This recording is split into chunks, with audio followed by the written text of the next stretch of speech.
Hello! So today we're going to review the Dreamy Moons Tarot. Dreamy Moons Tarot. Lightworkers Edition. So meron ako nito, yung Black Edition. Favorite ko to. So, sorry guys, hindi nyo to makikita sa Shopee ko. Kasi, ayun, favorite ko to eh. Talagang inantay ko yung version. Nawala na kasi, face out yan. Tapos naglabas ulit sila. Naglabas ulit sila ng ganyang version. Ito yung isang version ko. So, tingnan mo, gamit na gamit siya. This is for my personal,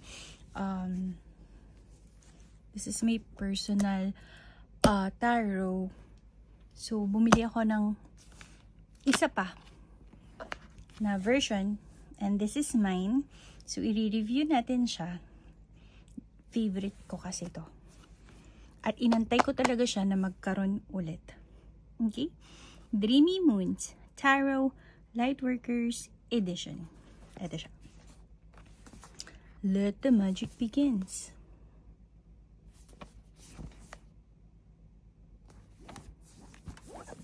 Ayan, sana.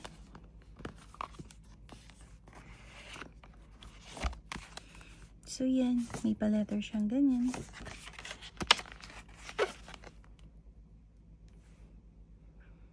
May affirmation siya. Wala siyang keywords lang. Wala siyang reverse meaning. Ganyan lang siya. Ayan. See?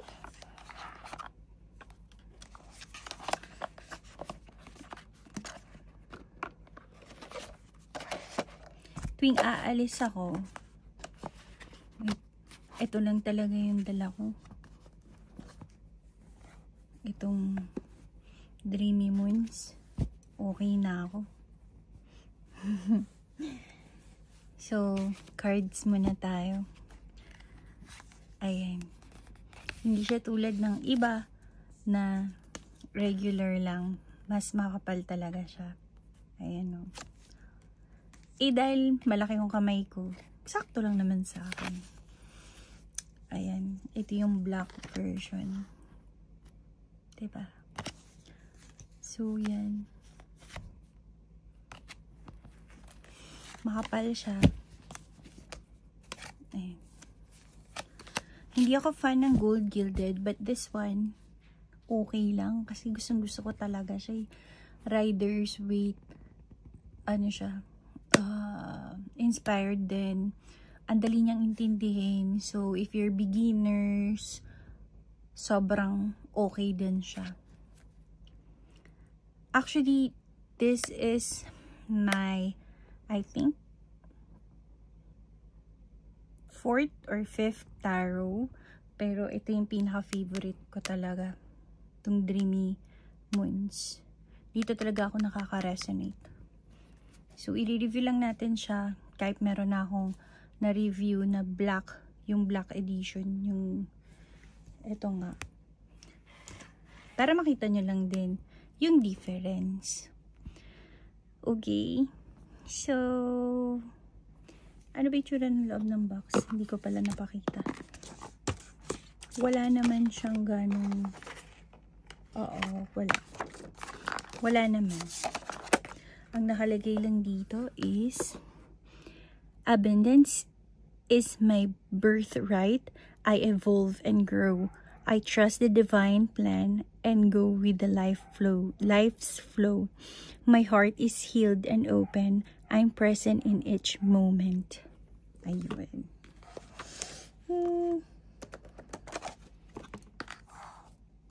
So, yan. Flip through na tayo. Ilalagay ko siya dito. Maglalagay ako ng music. And then, if mabilis, you can pause it. Right?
Diba? Ang ganda niya. Mahilig ako sa black and gold. But this one, ang ganda din talaga ng combination ng ng beige and gold.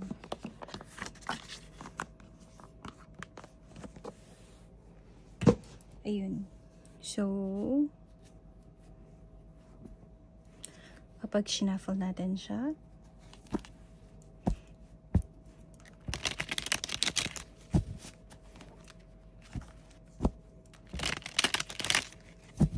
diba? And then, pag ganito, I love it. Kahit pag ganito,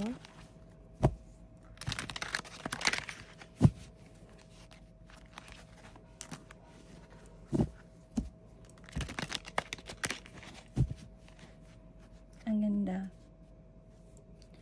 So, yan.